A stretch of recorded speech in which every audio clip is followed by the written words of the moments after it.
Direito Processual Penal, da prisão e da liberdade provisória, parte 4, prisão preventiva e prisão domiciliar.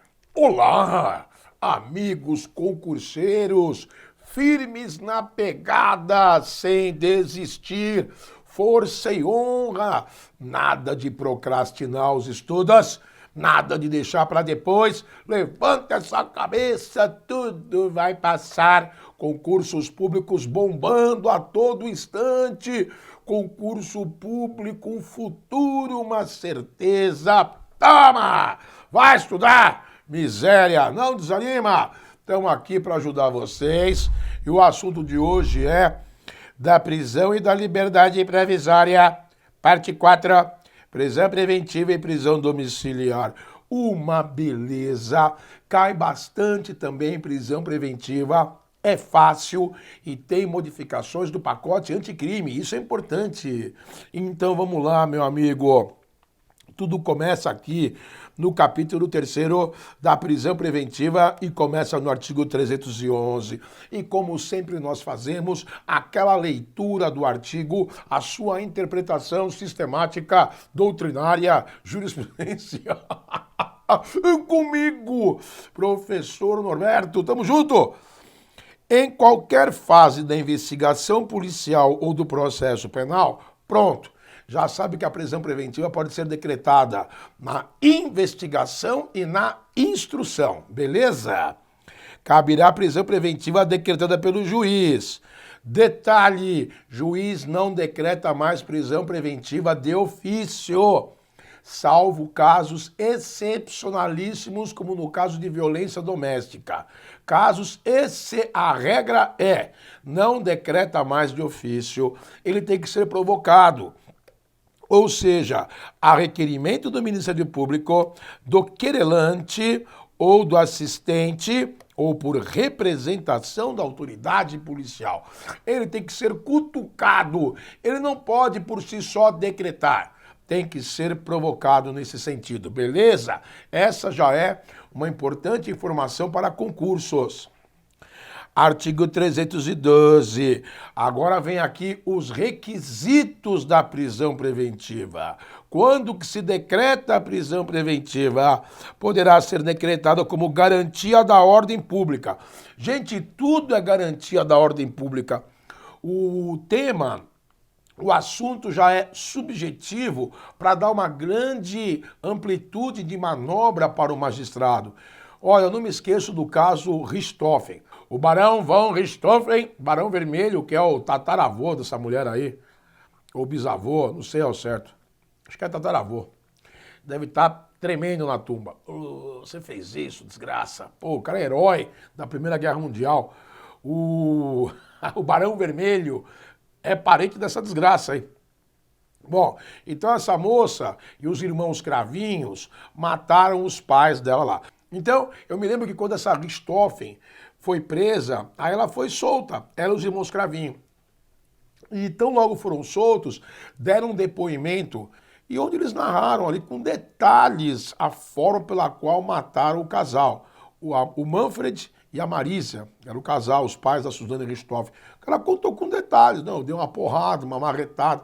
Isso causou um mal-estar geral. No dia seguinte o juiz mandou prender de volta. Por quê? Manutenção da ordem pública. Da ordem econômica. Ordem econômica no caso de empresas que superfaturam produtos, causam uma instabilidade econômica. Notadamente são empresas que detêm certo monopólio, entendeu? Mercantil, preço de cimento elevado, preço de combustível sem motivo, causou um destempero, uma desestabilização econômica, prende. Por conveniência da instrução criminal, é importante prender a pessoa no curso do processo, porque pode estar destruindo provas, forjando provas, coagindo pessoas, ou para assegurar a aplicação da lei penal. Prender a pessoa quando há prova da existência do crime e indício suficiente de autoria. Até aí, sempre foi assim. Prende antes que fuja, assegurar a aplicação da lei penal. E agora entrou uma figura nova com o pacote anticrime. e de perigo gerado pelo estado de liberdade do imputado. Perigo gerado por quê? Gente, também porque ele solto pode sumir com provas, ele solto pode matar testemunhas, né? Ele solto causa uma instabilidade na sociedade, tem que prender o cara. É isso. Então, esse perigo gerado pelo estado de liberdade do imputado é coisa do pacote anticrime. Atenção. Parágrafo 1º. A prisão preventiva também poderá ser decretada em caso de descumprimento de qualquer das obrigações impostas por força de outras medidas cautelares. Você que vem acompanhando nossas aulas, né? Foi dito isso. Relação de medidas cautelares, proibição de contato com a vítima, proibição de se aproximar da vítima, afastamento do lar da vítima, proibição de frequentar certos lugares que a vítima também frequenta, proibição de sair da residência durante a noite, feriado, fim de semana, quando não estiver trabalhando, comparecimento obrigatório do juiz na comarca para ser entrevistado por ele periodicamente, uso de tornozeleira eletrônica, fiança. Então, descumpriu medida cautelar, o juiz pode substituir uma pela outra ou, se entender que é o caso, decretar a prisão preventiva. Beleza? Parágrafo 2º. A decisão que decretará a prisão preventiva deverá ser motivada e fundamentada. Gente, sempre isso, sempre. Em receio de perigo e existência concreta de fatos novos ou contemporâneos que justifiquem a aplicação da medida adotada. Então, a gente observou muito isso em termos de modificação do pacote anticrime. Observou-se um extremo zelo do legislador de proibir o juiz de decretar a prisão preventiva com base em informações vagas. Prende porque é importante, então tem que explicar por que é importante, qual a finalidade, qual a expectativa, análise do caso concreto. A ideia foi limitar o juiz de decretar a prisão preventiva sem esclarecer efetivamente do motivo dessa medida. Artigo 313. Nos termos do artigo 312 deste Código, será admitida a decretação da prisão preventiva ainda, né? Quando que vai se decretar? Quer dizer, nós vimos os requisitos, agora vamos ver as condições para se decretar. Inciso 1º. Tem que ser crime doloso, punido com pena privativa de liberdade máxima superior a 4 anos. Pena privativa de liberdade máxima superior a 4. O furto simples, que vai de 1 a 4, não cabe preventiva. O roubo, que vai de 2 a 8, cabe. Inciso 2º, se ter sido condenado por outro crime doloso em sentença transitada em julgado, ressalvado o disposto no inciso 1º do caput do artigo 64 do Código Penal. Quer dizer que, se o cara é reincidente, gente, por crime doloso, não por crime culposo, crime doloso. Esse ressalvado disposto no artigo 64 do Código Penal é aquele chamado período de purgação da pena. Então você deve saber que quando a pessoa tem sentença transitada em julgado, cumpriu a pena, decorreu 5 anos, ela retornaria ao status de réu primário. Então, tem que ser reincidente, né? Como está aqui, crime doloso, sentença transitada em julgado, dentro desse prazo de 5 anos depois que cumpriu a pena. Cumpriu a pena hoje, até daqui a 5 anos comporta a decretação da prisão preventiva na qualidade de reincidente. Passou de 5 anos, não cabe mais, né? O chamado período de purgação da pena. E inciso 3º, se o crime envolver violência doméstica e familiar contra a mulher, criança, adolescente, idoso, enfermo, pessoa com deficiência, para garantir a execução das medidas protetivas de urgência. Então, em termos de violência doméstica, em que pese alguma das condutas serem menores do que pena máxima menor do que 4, como o caso da lesão corporal leve praticada em ambiente doméstico, cabe sim a prisão preventiva. Ok? Parágrafo 1º. Também será admitida a prisão preventiva quando houver dúvida sobre a identidade civil da pessoa. Gente, por que desse houver dúvida? Porque a pessoa não quer dizer quem ela é. E por que a pessoa não quer dizer quem ela é? porque com certeza contra ela existem outros processos, mandados de prisão, então ela oculta a sua identificação. Cabe a preventiva. Esclareceu quem é, se o motivo foi esse da prisão, solta. Ou quando esta não fornecer elementos suficientes para esclarecê-la, devendo o preso ser colocado imediatamente em liberdade após a identificação. Beleza.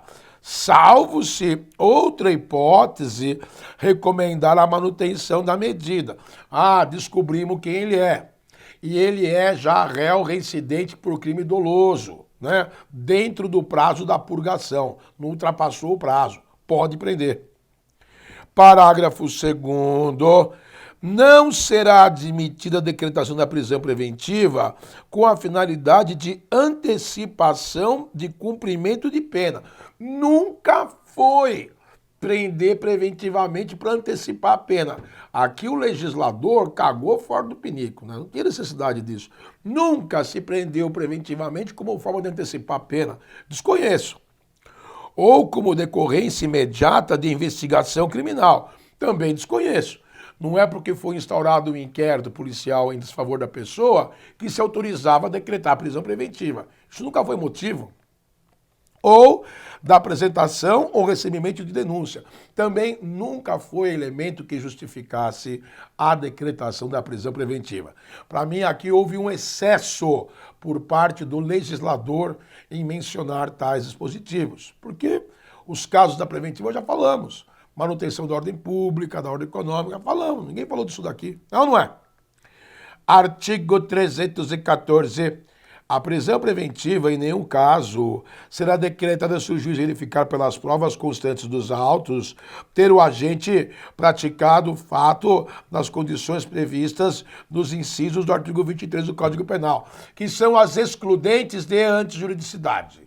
Então, se há indicativo de que o cara agiu em legítima defesa, estrito cumprimento do dever legal, estado de necessidade, exercício regular de direito, que são excludentes da ilicitude, não se deve prender o cara preventivamente nessas circunstâncias. Beleza, muito bem. Artigo 315. A decisão que decretar, substituir ou denegar, não autorizar a prisão preventiva será sempre motivada e fundamentada. De novo, já sabemos isso, legislador. Pare de bater na tecla, no mesmo assunto. Parágrafo 1º. Na motivação da decretação da prisão preventiva ou de qualquer outra medida cautelar, o juiz deverá indicar concretamente a existência de fatos novos ou contemporâneos que justifiquem a aplicação da medida adotada. Gente, volto a dizer, o que o legislador quis aqui no caso concreto foi impedir que o magistrado decretasse prisão preventiva de forma indiscriminada, por qualquer motivo prende preventivamente. Então o que ele quer agora é que seja justificado, esclarecido, fundamentado, não bastando se limitar a enunciado, a súmula, a artigo de lei, a doutrina, a jurisprudência. Tem que dizer, no caso concreto, em razão de fulano estar ameaçando ciclano, e isso restar demonstrado por meio das provas, o juiz vai ter que fazer uma análise dedutiva da questão e esclarecer, como se não fizesse antes. Olha, minha experiência, né, jurídica, já vi muitos juízes que motivaram e fundamentaram, e muitos juízes que ignoraram. Então, nesse ponto, entendo que é importante. Nem todo mundo que é preso preventivamente é criminoso. Parágrafo 2º. Não se considera fundamentada qualquer decisão judicial, seja ela interlocutória. Interlocutória é aquela decidida no curso do processo, sentença ou acórdão que, inciso 1º, limitar-se a indicação, reprodução ou paráfrase de ato normativo. Paráfrase é quando você transcreve o artigo de lei com suas próprias palavras, sem explicar sua relação com a causa ou a questão decidida. Tem que dizer o porquê. Inciso segundo, empregar conceitos jurídicos indeterminados. Esse eu achei o máximo. O que ele quis dizer com isso? Sem explicar o motivo concreto de sua incidência no caso. Inciso terceiro, invocar motivos que se prestariam a justificar qualquer outra decisão. Tem que esclarecer por que a preventiva é a única medida cabível, não pode ser outra. Inciso quarto, não enfrentar todos os argumentos deduzidos no processo capazes de, em tese, infirmar a conclusão adotada pelo julgador. Porque isso eu cansei de fazer, como advogado. Juiz, não tem o porquê de prender o acusado. Tem residência fixa, tem trabalho idôneo, é réu primário, não está representando perigo nenhum à sociedade. Inciso quinto, limitar-se a invocar precedente ou enunciado de súmula, sem identificar seus fundamentos determinantes, nem demonstrar que o caso sob julgamento se ajusta àqueles fundamentos. Então não adianta, conforme julgado no acórdão tal, transcreve o acórdão.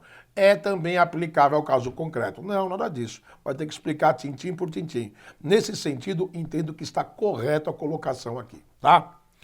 Inciso sexto, deixar de seguir enunciado de súmula, jurisprudência ou procedente invocado pela parte, sem demonstrar a existência no caso em julgamento ou a superação de entendimento.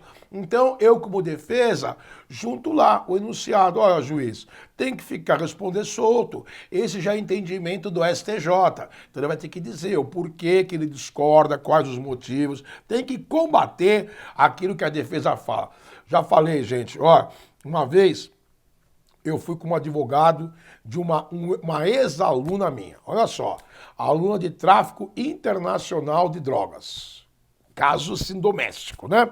Fui defender essa moça. E a prisão em flagrante dela foi totalmente irregular. Fez-se o depoimento todo alternado das pessoas, tudo errado. E eu pedi a liberdade provisória. E eu passei um fim de semana fazendo meu trabalho lá de advogado. 200 folhas, fundamento, jurisprudência, doutrina. A juiz com uma penada. Não concordo. Mantenha-se preso. Trau, é isso que não pode, entendeu? Artigo 316. O juiz poderá, de ofício ou a pedido das partes, revogar a prisão preventiva no correr da investigação do processo. Então, aí ele pode, de ofício, revogar a prisão preventiva. De ofício, sem ser provocado, mas também pode ser provocado. Verificar a falta de motivo para que ela subsista, bem como novamente decretá-la, se sobrevierem razões que a justifiquem. Beleza? Parágrafo único. Decretada a prisão preventiva, isso é muito importante. Deverá o órgão emissor da decisão revisar a necessidade de sua manutenção a cada 90 dias. Porque tinha gente presa preventivamente há 3 anos. Teve o conhecimento disso. 2 anos, 1 ano. Eu mesmo fiquei 6 meses. Toma! Mediante decisão fundamentada de ofício, sob pena de tornar a prisão ilegal. Então o juiz vai ter que agora justificar. De 3 meses. Mantém, não mantém, solta. Muito bem. Que beleza! Agora é a hora de conferirmos os nossos conhecimentos. Toma! Sebrasp, assistente judiciário, TJ do Amazonas, sem área 2019. Jaime foi preso em flagrante por ter furtado uma bicicleta havia 2 meses. Ei, Jaime, não faça isso. Conduzido à delegacia, Jaime, em depoimento ao delegado, no auto de prisão em flagrante, confessou que era autor do furto. Causa estranheza um flagrante decorridos 2 meses do furto. É ou não é? Na audiência de custódia, o Ministério Público requeriu a conversão da prisão em flagrante em prisão preventiva. Já devia ter requerido o relaxamento da prisão, sob o argumento da gravidade abstrata do delito praticado. Gravidade abstrata, o furto de uma bicicleta velha. No entanto, após ouvir a defesa, o juiz relaxou a prisão em flagrante, com o fundamento de que não estava presente o requisito legal da atualidade do flagrante, em razão do lapso temporal de 2 meses entre a consumação do crime e a prisão do autor. Concordo com Vossa Excelência. Tem meu apoio, Judge. Dias depois, em nova diligência no inquérito policial instaurado pelo delegado para apurar o caso, Jaime, já em liberdade, retratou-se da confissão, alegando que havia pegado a bicicleta de Abel como forma de pagamento de uma dívida. Ok, a confissão é retratável e divisível. Jaime está certo. Ao ser ouvido, Abel confirmou a narrativa de Jaime e afirmou ainda que registrou o boletim de ocorrência do furto da bicicleta em retaliação à conduta de Jaime, seu credor. Abel está errado.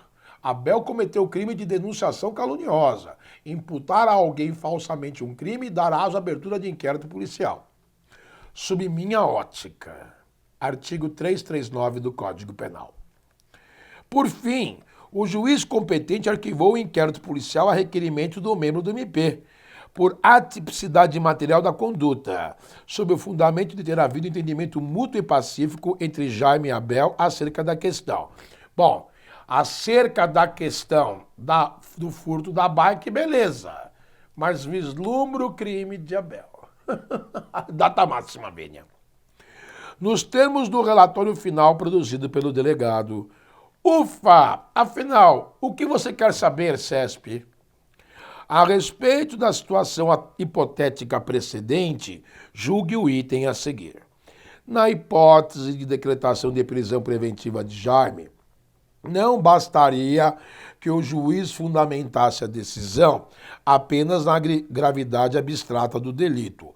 É verdade. Outros fatores, circunstâncias, antecedentes do agente, dinâmica do crime têm que ser suscitados para verificar se não é o caso de aplicar outra medida cautelar, sendo imprescindível também a demonstração de insuficiência da aplicação de medida cautelar diversa da prisão. Me parece que é uma medida cautelar aqui muito mais aplicável, se não fosse o caso aqui da extinção do julgamento. É ou não é? Diante do exposto, certa questão. Estando a questão certa, parabéns, concurseiro bruto, não tão violento. Vamos em frente, filho, dar continuidade, toma! Vamos agora falar algo sobre a prisão domiciliar. Que beleza, que maravilha! Gente, essa prisão domiciliar cai bastante em concurso, hein? Lembrando que isso não é um dever do juiz conceder, é uma faculdade, ok? Então, olha lá, artigo 317.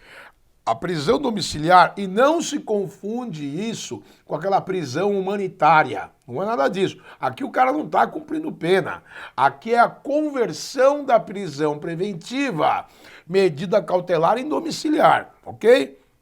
A prisão domiciliar consiste no recolhimento do indiciado ou acusado em sua residência, só podendo dela ausentar-se com autorização judicial.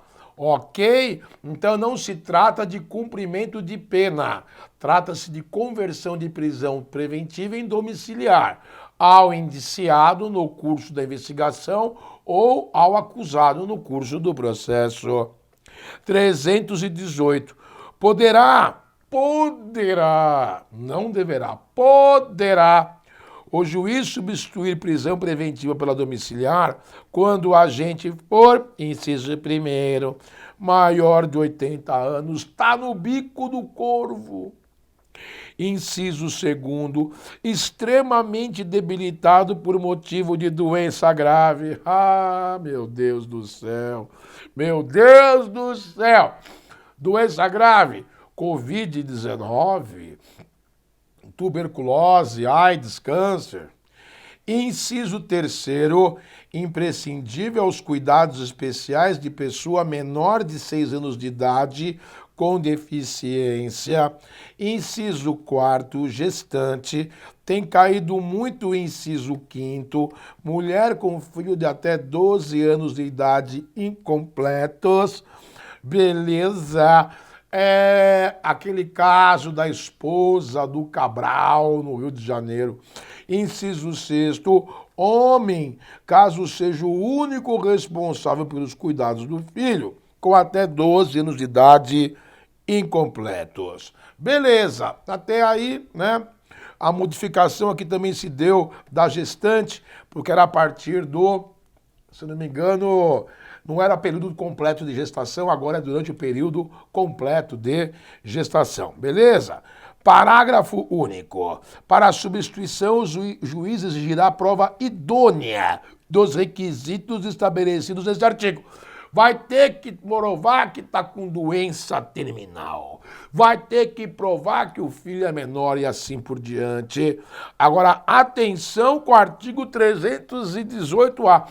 Caiu no concurso do TRF3 2019, se eu não me engano isso, a prisão preventiva imposta à mulher gestante ou que for mãe ou responsável por crianças ou pessoas com deficiência será substituída por prisão domiciliar desde que, opa, não é todo e qualquer crime.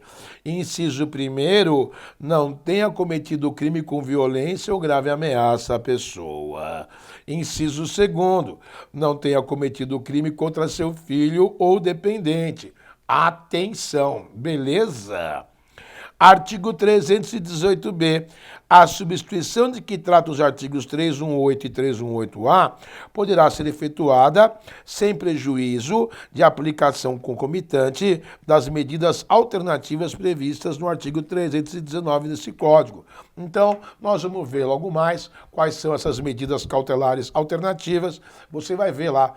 São as medidas cautelares diversas da prisão preventiva. Beleza? Tamo junto, esse artigo é bom de concurso, filho. Fica atento a ele aí, garoto. Tá sempre caindo na prova. Bons estudos, força e honra. Bem.